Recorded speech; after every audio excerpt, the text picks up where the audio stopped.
நம்முடைய நடிகர், தயாரிப்பாளர், விமர்சகர் சித்ரா லட்சுமணன் அவர்கள் இணைந்திருக்கிறார். சார் வணக்கம். விஜயகாந்த் அவர்களை ஃப்ரம் த பிகினிங் சினிமா துறையில் நுழைந்த போது இருந்து பார்த்துருப்பீங்க. அவருடைய வளர்ச்சி எப்படி பார்த்தீங்க? இன்னைக்கு அவர் இல்லைன்ற செய்தியை ஏற்றுக்கொள்ள முடிகிறதா?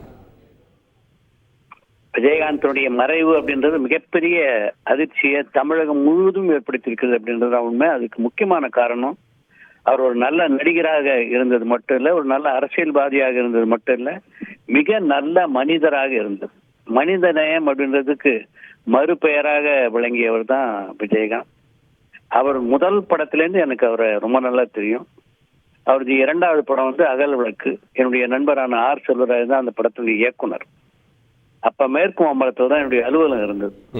தினமும் அந்த படப்பிடிப்புக்கு போறதுக்கு என்னை என்னுடைய அலுவலகத்துல பிக்கப் பண்ணிக்கிட்டு அந்த படப்பிடிப்புக்கு போவார் விஜயகாந்த். அந்த அளவுக்கு அவரோட எனக்கு நெருக்கமான பழக்கம் இருந்தது.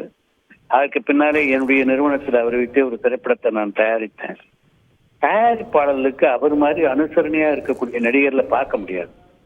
சரியா சொல்ல வேண்டுமென்றால் என்னுடைய புதிய தீர்ப்பு படத்தினுடைய படப்பிடிப்பு நடைபெற்றுக் கொண்டிருந்த போது நான் பாரதி ராஜாவுடைய முதல் மரியாதை படத்தினுடைய படப்பிடிப்புல இருந்தேன். இந்த படப்பிடிப்பு பக்கமே நான் வந்ததில்லை. தயாரிப்பாளர்னு ஒருத்தர் தேவையே இல்லை அவருடைய படப்பிடிப்புக்கு. அவரே தயாரிப்பாளராக இருந்து அந்த படப்பிடிப்பை பார்த்துக்குவாரு. அந்த அளவுக்கு ராத்திரி ஒரு 9 மணிக்கு அன்னைக்கு படப்பிடிப்பு ஒரு நாள் முடியுது. இன்னொரு 4 மணி நேரம் அவன் படப்பிடிப்பு இருந்தா ஒரு சண்டை காட்சி முடியும். Director CV. ராஜேந்திரன் அதை சொல்றதுக்கு தயங்குறாரு.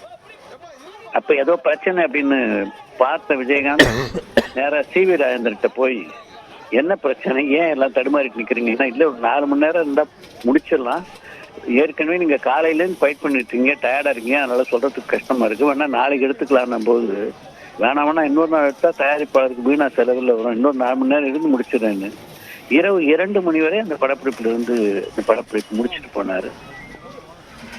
தன்னுடைய திரை வாழ்க்கையிலும் சரி, அரசியல் வாழ்க்கையிலும் சரி, மிகவும் நேர்மையாக இருந்த ஒரு மிக நல்ல மனிதர் விஜயகாந்த். அதனாலதான் அவருடைய மரணம் அந்த அளவுக்கு பலருடைய மனசுல மிகப்பெரிய பாதிப்பை ஏற்படுத்தியிருக்கு அப்படிங்கிறது உண்மை.